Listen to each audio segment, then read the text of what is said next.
Hi! Welcome to my 2024 Reading Wrapped. Let's get into it. So this year I read a total of 19 books. 6 of them were physical, hard copies. 10 of them were digital, and then I listened to 3 audiobooks. My top 3 favorite authors this year, coming in first place was Rebecca Yarros. Coming in second place was Ali Hazelwood, and third place was Kelsie Rae. So let's get into the books I read. My favorite books of the year were the Empyrean series by Rebecca Yarros. My sister gave me Fourth Wing for Christmas 2023, and I read it in 4 days. I kid you not, I spent an entire day reading. The third day that I spent reading, I was up from like 9 a.m. to 2 a.m. and I read probably the majority of this book in that one day. This obviously is a 5 out of 5 for me. I love this. This is my favorite book that I've ever read. My sister sold it to me by saying it's an enemies to lovers fantasy book, and I went, okay, I'll give it a shot. This is the first fantasy book that I ever read, and it's the reason I love romantasy now. But as soon as I finished this, the same day I went and bought Iron Flame, and this I did not read in 4 days, unfortunately. I did not have enough time. This actually took me, I think, like 3 months to read, and you can see there's a little marker in here. I did finish it, but as soon as I finished reading these books, I gave them to my twin sister and forced her to read them. This marker is how far she is in Iron Flame. So I have made it through all of these. I love the Empyrean series. Like I said, these are my favorite books right now. I have no words to describe these books. Like, the world building is insane. And like, I have never fell so fast and so hard for a book. These books became my whole world, and they are the reason that I read so many books this year. For my top 2 books of the year, I love these books with my whole being. They are so good. If you haven't heard of them, they're amazing. I got my Kindle around the same time. They took over my Kindle, you can see. I have a little Fourth Wing sticker right in the middle. So I loved the Empyrean series, and I'm so excited for Onyx Storm to come out. Moving on, My Child. This was the 3rd book I read. Actually, I don't even think these are in order, but this is the 3rd book on my list that I remember reading. I've been reading the Harry Potter series for 5 years. And I'm very slow when it comes to reading Harry Potter. Because I read them in increments and I completely forget about the book. So it has taken me a very long time to read this book. But I finally finished it. And now I am reading the 4th book, but I have not finished it yet. I did finish this one over the summer, and I loved it. I've seen all of the movies, so I wasn't exactly surprised by the plot. Obviously, this is one of the most well-known books in the world. I loved it. What can I say? Harry Potter is one of my favorite series. I've loved it since I was a kid. So being able to actually finish these books just feels like an accomplishment in my heart and soul. And now we get into the rest of my physical books. This is The Love Hypothesis by Ali Hazelwood, who is one of my top authors. I read/listened to 4 of her books this year. I love these books. They are romance books. This book specifically is a fake dating, a fake relationship trope, and I'm a sucker for a good relationship trope, especially a fake dating relationship trope. Anyway, this book is just such a good mix of women in STEM and like relationships and like a romance book. Ali Hazelwood does an amazing job of incorporating actual science into her books. Sometimes it can be a little bit to wrap your head around. In this case, the main character, Olive, is a PhD candidate. Yeah, she's a biologist. She's talking about a lot of science. I am not a scientist. I haven't taken a science class, like a biology class, since sophomore year of high school. I was so intimidated by it at first because I was worried all the sciencey stuff wasn't gonna be able to understand it, but the way she makes this so easy to understand. She incorporates specific science of the main character into the book in like the most unique ways. In this book specifically, she adds a hypothesis at the beginning of all of her chapters for how the character thinks this chapter is gonna go. I personally loved it. The romance is good. I think it has some spice, I'm not gonna lie. I would rate it like a 4 on the spice scale. Ali Hazelwood has such a place in my heart. I love books about women in STEM that are easy to understand if you are not a woman in STEM yourself. They're self-respecting scientists, and it's so good to read about that. You know what I mean? Anyway, moving on. Okay, so moving on to my next book. I read this very early on in 2024 as well. It is called A Lady's Guide to Mischief and Mayhem, and it is about a woman in the 1800s. She's a widow, right? It's been a year since I've read this, so give me 2.5 seconds. I believe she's a widow, and she owns this newspaper company, and she ends up butting heads with this Scotland Yard police officer, like, multiple times in this case about murders in London. And it's a cute book. I think I rated it a 4 out of 5, just because it was one of my coffee bean books. So it's a book that I read in order to get over another book to kind of cleanse my palate. But I really enjoyed it. I love a good historical romance. I love an empowered woman in a historical book. I think they're so interesting to read about. Yeah, I really liked this book. It was chill. I liked it. Next up.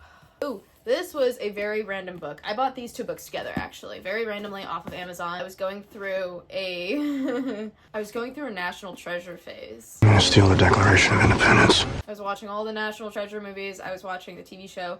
I was really into National Treasure, and I wanted something that felt like National Treasure that I could read. And I came across this book, The Hunt for Atlantis, and it was so interesting. When I'm looking for an action-adventure book, that's what I want. I want to be on the edge of my seat. I want to be low-key kind of tense, kind of stressed, and this book did it for me. It was about a woman who spent her whole life searching for Atlantis and finally gets a lead as to where it might be. And then there's just a little bit of romance sprinkled in there. I really enjoyed this book. It was exactly what I was looking for when I was on my National Treasure kick. I wanted something with mystery. I wanted history incorporated in it. I wanted a little bit of romance, and I wanted a really good bad guy, and I got all of those in this book. I really enjoyed this book. Moving on to books I read digitally. I have read 10 books, three of which were series.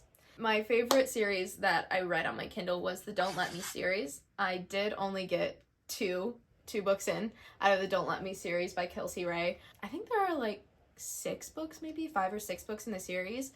And I love this series. I love the Don't Let Me series. I read Don't Let Me Fall and Don't Let Me Go. They're the types of books that I go back and I read. Like, I reread because I love the characters so much. Don't Let Me Fall was... I'm trying to think of, like, what the trope would be for it. Boyfriend's best friend, but there's no cheating. Well, at least... not from the main characters, but I won't give anything away. Although I may have just given everything away, who knows. Don't Let Me Fall was the first book I read. It's the first book in the series, and I got it as a gift for myself for flying 12 hours to Ireland, and I'd been wanting this book for so long that I was like, I deserve this. I'm gonna buy myself my book. I'm gonna get it on my Kindle. I love it. I ended up reading the majority of it on, like, I think it was like a 2-hour train ride or something.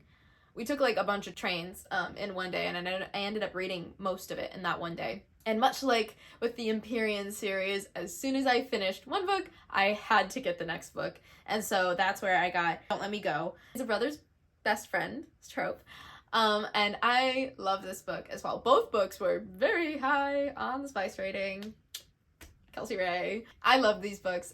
Don't Let Me Go was just like super wholesome, and I liked that I got to see more Colt and Ash's story from Don't Let Me Fall and Don't Let Me Go. And Blake and Theo were just so cute. The olive juice thing, guys, if you've read it and you know what I mean, olive juice, that had my heart. I wanted to start saying that with my own boyfriend. Like, I thought it was so adorable. I think that was my favorite series that I read on my Kindle.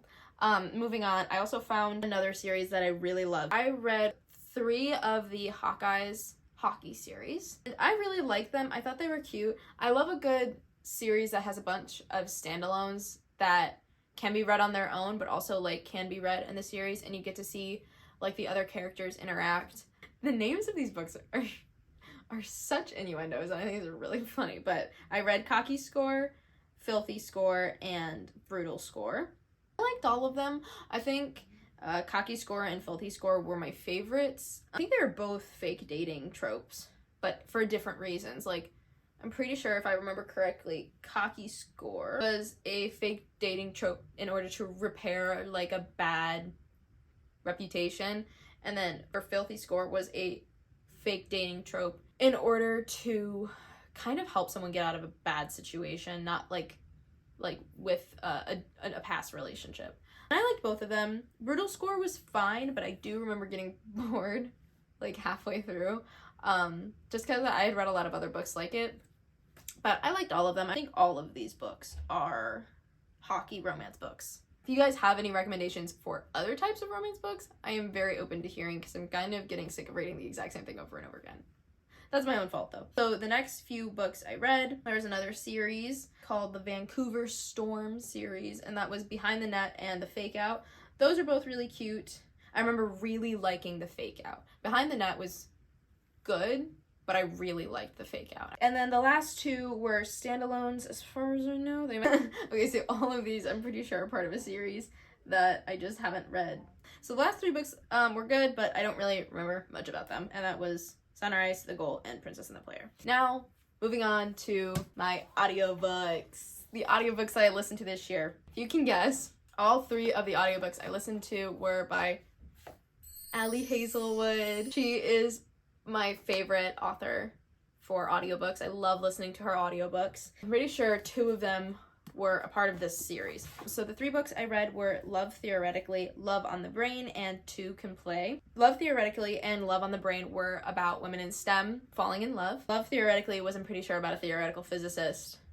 I'll make editing Abby correct me if I was wrong, but I'm pretty sure it was about a theoretical physicist. That one was really cute. That was the first audiobook I ever listened to, and I loved it. So much so that I read Love on the Brain next, which was about, I believe, neuroscientist. It was about a neuroscientist who worked with NASA on helmets that would make astronauts blink less so that they would be, like, conscious more, I guess. The third book that I listened to, Two Can Play, was about two video game developers in feuding like video game companies that are forced to basically live together at a cabin for a weekend. Love reading books about women in STEM. I think it is so interesting, and Ali Hazelwood does a beautiful job of making STEM easy to understand for people who don't really understand STEM that well. I loved listening to those books. So that was the conclusion of my 2024 wrap. Those are all the books that I've read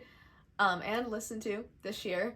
And I think I did really good. Being able to read 19 books in 1 year is dumbfounding to me. Like, that is not something I would have been able to do in high school. It's not something I would have been able to do even 3 years ago. So the fact that I did that this year just makes me so proud of myself. And I genuinely loved all of these books so much. And I'm very, very excited for what I'm going to read in 2025. We all know I'm definitely going to start off with reading Onyx Storm by Rebecca Yarros. I'm very, very excited about that. I pre-ordered it, and hopefully it's getting here on the day that it comes out, but I will not be spoiling anything for myself because I accidentally spoiled the end of Iron Flame for me. I didn't understand what the spoiler was at the time, but I did accidentally spoil Iron Flame for me. Thanks for joining me. See you guys later.